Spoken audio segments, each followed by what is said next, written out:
Welcome to IT with IT podcast. For so many organizations, it can feel less like a finely tuned symphony where everything just works together, and maybe more like, well, kind of a chaotic orchestra rehearsal. Yeah, I hear that a lot. Everyone's got their instrument, but maybe playing different tunes. Exactly. It's complex, it's absolutely essential, and without some real structure, some discipline, IT can feel like this massive cost center. It can. Instead of the strategic powerhouse it really should be. Right. And turning that potential chaos into, well, harmony, something strategic that actually drives the business. That takes more than just smart people or, the latest tech. So it's about the structure. It's fundamentally about having the right frameworks in place. Like you said, an orchestra needs both a conductor, someone with the vision for the whole piece, and you need skilled musicians who know their parts inside out and work together. Yeah, you definitely need both sides of that coin. Yeah. And that's exactly what we're getting into today in this podcast. We're looking at two key frameworks here, ITIL and COBIT. Think of them like that conductor and those musicians for your IT. That's a great analogy. Understanding their distinct roles, sure, but maybe more importantly, how they actually work together. That seems crucial. It is. So our mission today is to help you see how these aren't like competing standards, but really complementary parts that can help create, well, a masterful IT performance for your business. And it's interesting, people often bump into ITIL and COBIT around the same time. Maybe they're trying to improve IT performance or meet some compliance rules. Right, trying to get things under control. Exactly. They both deal with IT, obviously, but they operate at really different levels. Let's start with ITIL. Okay. Think of ITIL as focusing on the orchestra itself. The players, the instruments. It's kind of the master of execution. The folks who are really hands-on, making sure the systems are humming and services get delivered. Precisely. ITIL stands for Information Technology Infrastructure Library. Its whole world is IT service management. So if you think of COBIT dealing with the what and the why for the business, Then ITIL is ITIL is laser focused on the how. the actual nuts and bolts, getting and keeping IT services running smoothly day to day. Exactly. ITIL's core mission is fundamentally operational. It's all about optimizing the delivery and support of IT services. Okay. It gives you detailed guidance on practices like, managing incidents when things go wrong. Like when the email server goes down. Right. Or fulfilling service requests from users, handling problems to find the root causes, making sure changes are introduced safely without crashing everything. Yeah, that's important. It's all about making the day-to-day efficient, reliable, and, meeting user needs effectively. So within a company who's typically living and breathing ITIL, is it something everyone needs to know? Primarily, ITIL is the domain of the IT operational teams and their managers. The people on the ground? Yeah, the people on the front lines, service desk analysts solving user issues, network engineers keeping the lights on for the infrastructure, system admins managing servers, stuff like that. So they're the skilled musicians in your analogy. They are, making sure the instruments are in tune, playing the right notes, ensuring that seamless service delivery. Okay, so the approach is very practical then. Yeah. Very focused on specific activities, specific processes. You've got it. ITIL's approach is undeniably operational and process-oriented. It provides detailed practices. You can almost think of them as proven recipes or blueprints Right. for doing common IT things effectively. Yeah. It's about standardizing how work gets done for consistency, efficiency, quality across the whole service lifecycle. All right, that paints a pretty clear picture. ITIL is the engine room, the place where the actual execution happens. Now, if ITIL is the orchestra, the execution, let's turn to COBIT. You hinted it's the what and the why. Yes. I'm already thinking composer, conductor, Yeah. someone guiding the whole performance. That analogy works beautifully for COBIT. It is very much the composer and the conductor, the master of vision, maybe. Okay. COBIT stands for Control Objectives for Information and Related Technologies. And where ITIL is about managing the services themselves, COBIT is broader. It's about the enterprise governance of IT. Governance. Okay, that sounds like it sits at a much higher level, looking across the whole business, perhaps. It absolutely does. COBIT operates at that strategic, enterprise-wide level. Its core mission, to make sure IT activities actually align with the overall business goals and strategy. Aligning IT with the business, that's the holy grail for many, isn't it? It really is. And also ensuring that risks related to IT are managed effectively across the entire organization. So like the conductor making sure everyone plays the right piece. Exactly. The conductor isn't playing a single instrument, but they're essential. They make sure the orchestra plays the right piece at the right tempo with the intended impact. They ensure the performance serves that higher purpose, the business strategy. So who's typically using COBIT then? Is it the same operational teams, or are we talking about a different group of people? It's generally a different audience. COBIT is really designed for those who need that bigger picture view of how IT serves the business. Like executives? Yes, business executives who need assurance that IT investments are actually driving value, Paul.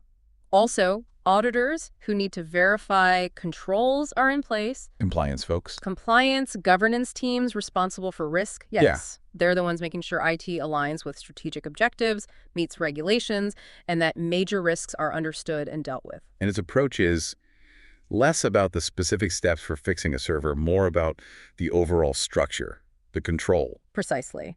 You could summarize COBIT's approach as strategic and control-oriented. It provides that essential framework. It defines objectives, key goals, the overall intent for IT activities across the enterprise. So it sets the rules of the road. In a way, yes. It gives you the structure for understanding what needs to be governed and controlled within IT and why it matters for the business. It's less focused on the detailed how for each specific IT task. That's more ITIL's territory. Okay, let's really put these side by side now, make it crystal clear. We've got ITIL, operational, process-focused, the how of delivering IT services for IT managers, operational teams. Right. And then there's COBIT. Strategic, control-oriented, the what and why of IT governance, aimed at executives, auditors, governance teams. The difference in perspective seems, well, pretty stark. It is. It's a fundamental difference in perspective and also in scope, if we look at the core contrast directly. Yeah, let's do that. Okay. Primary focus. ITIL is all about IT service management. COBIT, much broader, enterprise governance of IT. Got it. Scope difference. Core mission. ITIL aims to optimize service delivery and support, the day-to-day stuff. COBIT's mission is aligning IT with business goals and managing enterprise risks related to IT. So operational efficiency versus strategic alignment and risk. Exactly. Primary audience. ITIL is built for the teams doing the work, delivering, and supporting services. COBIT is for business leadership, oversight functions. Different stakeholders. And finally, their approach. ITIL gives you detailed operational practices, the how-to. COBIT provides that strategic framework for control and governance, the what and why. You know, asking whether an organization needs ITIL or COBIT. It sounds a lot like asking if a symphony needs musicians or a conductor, doesn't it? It really does. You need both for the performance you're aiming for. So you can't just pick one. Well, you can, but you won't get the full benefit. The real power isn't in choosing one over the other. It's in understanding how they collaborate, how they work together. Okay. How does that work in practice? Think of it like this. COBIT provides the overarching score and the conductor's guidance, the strategic direction, the framework for governance. It sets the high-level goals for IT's contribution, defines what risks are acceptable, establishes how IT's performance should be measured in a way that matters to the business. It tells you what needs to be done and the why it's important. So COBIT is essentially saying, okay, team, here's the music the business needs IT to play. Here's the tempo, the intensity. These are the critical parts we can't mess up. And here's how we'll know if it was a success. That's a perfect way to put it. And this is where ITIL steps in. It acts as the orchestra executing that vision. Ah, the how. Exactly. ITIL takes that strategic direction and governance framework from COBIT and translates it into actionable operational reality. It provides the detailed processes, the practices, the capabilities, the specific sheet music and technical instructions, if you will, that the IT teams need to follow to actually achieve the objectives and controls defined by COBIT. Can you give us a concrete example? How does this actually play out with, say, a common IT function? Sure. Let's take change management. That's always a big one. Or change enablement, as ITIL calls it now, right? Right. Change enablement. So from a COBIT perspective, the framework might highlight that managing changes to IT systems is critical. It needs strong governance, strong controls. Why? To minimize the risk of business disruption. Which can cost real money. Absolutely. Financial loss, compliance issues. So COBIT sets that strategic requirement. You will have a robust change management capability. It defines the high-level objective, maybe something like reduce failed changes impacting critical services by X%. That's the what and the why. Okay, so COBIT sets the target. Yes. Then ITIL's change enablement practice provides the detail how.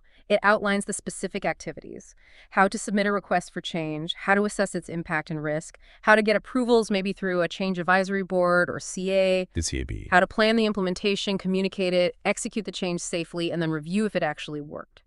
ITIL gives the operational procedure to fulfill that strategic need identified by COBIT. Ah, okay. So COBIT defines the required outcome and maybe the guardrails, the constraints.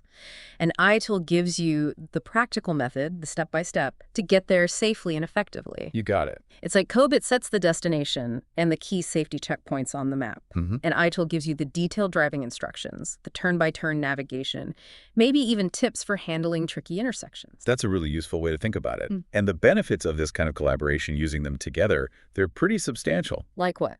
Well, first, true strategic alignment. IT activities aren't just about keeping the lights on anymore. They become visibly contributing directly to the overall enterprise goals because they're guided by that higher-level COBIT framework. Which must fundamentally change how the business sees IT's value, right? Not just a cost center anymore. Absolutely, that's huge. Yeah. You also see significantly enhanced risk management. How so? COBIT provides the strategic framework for identifying, analyzing, governing risks at the enterprise level. ITIL then provides the concrete operational mechanisms and controls, the actual procedures. The specific procedures and checks within service management processes to actually mitigate and manage those risks day to day. For example, if COBIT identifies data breaches as a major risk, Which it probably would. right, then ITIL's incident management and problem management processes provide the methods for rapidly detecting, responding to, and investigating breaches. To minimize damage, prevent recurrence. Okay, so better alignment, better risk management. I assume performance improves too. Definitely. You get optimized performance. ITIL's deep focus on operational excellence, service quality, those detailed practices for efficiency, reliability, they're guided and prioritized by COBIT's strategic oversight. So ITIL makes things run well. COBIT makes sure they're the right things running well. Exactly. It leads to more reliable, more efficient, and ultimately more valuable IT services that directly support business objectives. And, critically, it brings clarity of purpose. Yeah. With COBIT setting the high-level direction, expectations, and ITIL providing the clear operational blueprints, everyone from the executive suite down to the service desk has a clearer understanding of their role in the whole IT symphony. Ah, so people know how their specific job contributes to the bigger picture. Precisely. And how their work connects to the business's success. That creates real cohesion. Okay, that makes a lot of sense. But it leaves the practical question for organizations or for, anyone listening who might be trying to figure out where to start, given their distinct roles, but how they work together. How do you decide? Should you focus on ITIL first or COBIT? Or try both at once? That is really the key strategic decision, isn't it? And it depends heavily on where your organization is right now. What are the immediate priorities? What's the current level of IT maturity? Okay. So if your most pressing challenges are operational, maybe the service desk is overwhelmed, changes frequently cause outages, IT processes feel chaotic, inconsistent. I'm firefighting mode. Yeah, exactly. If you need to improve the reliability and quality of just the basic IT services, then focusing on implementing or refining ITIL practices is likely the place to begin. Makes sense. Fix the engine first. ITIL gives you that practical, detailed guidance to bring order to the operational chaos. Build a solid foundation of service excellence. So if things feel broken at the ground level, start with ITIL to fix the execution. Precisely. On the other hand, if your organization feels that IT isn't really aligned with the business strategy, Right. or if there are significant concerns about IT risk, compliance with regulations, maybe the board or auditors are asking for assurance that IT is well-governed and contributing value. The what and why questions. Exactly. If the focus is on those questions from a business perspective, then implementing COBIT, or at least focusing on COBIT's principles, is probably the right starting point. It gives you that essential framework for oversight, control, and alignment at the enterprise level. And long-term, for most mature organizations, it's probably not an either situation, is it? Absolutely not. For organizations aiming for real excellence, real strategic value from IT, the goal is always integration. It has to be. Using both together. It's about leveraging COBIT for that vital strategic governance, setting the direction, defining objectives, establishing the controls, the risk parameters, and then applying ITIL for the operational master, using its detailed practices to execute flawlessly against that strategic direction. The conductor and the orchestra in perfect harmony. That combination is how a business creates a truly harmonious and effective IT function, making sure technology isn't just running well, but it's consistently playing the right music, the music that powers the business toward its goals. Let's connect this back to you, the listener. Whether you're, working deep in IT operations, maybe managing a team, or perhaps you're on the business side, concerned with how technology serves your strategy. Understanding frameworks like ITIL and COBIT is incredibly powerful. It helps you see beyond just your individual role, your team's function. Yeah, it breaks down the silos a bit. Exactly. And understand where you fit into that larger IT symphony. It's about appreciating how your instrument contributes to the whole performance and how IT overall contributes to the bigger picture of the business. And as you think about applying these, powerful concepts in your own world, here's maybe a final thought to chew on. Right. While these frameworks, ITIL and COBIT, they provide essential structure, processes, invaluable guidance, achieving that true harmony, that strategic value, that resilience in IT. It isn't just about adopting methodologies or tools. There's more to it. There has to be. It relies fundamentally on the people involved, their skills, their collaboration, their understanding.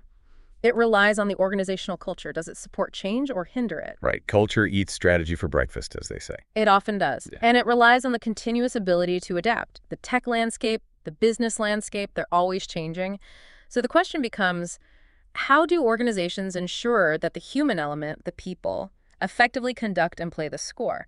How do they truly bring the framework to life, even with the best playbooks? That's a big question. It is, and it's a challenge that goes beyond any single framework. It's about leadership, communication, continuous learning. That's a great point to leave you all with. So we've taken a look today at the complementary roles of ITIL and COBIT. The orchestra and the conductor. Exactly. The operational orchestra and the strategic conductor, and how their collaboration can really create a powerful, aligned IT function for your business. It's really about ensuring every part plays in tune, works together for the whole enterprise. Thank you so much for joining us for this podcast. My pleasure. And to everyone listening, don't forget to subscribe, like, comment, and definitely visit our blog on itwithit.net for more insights.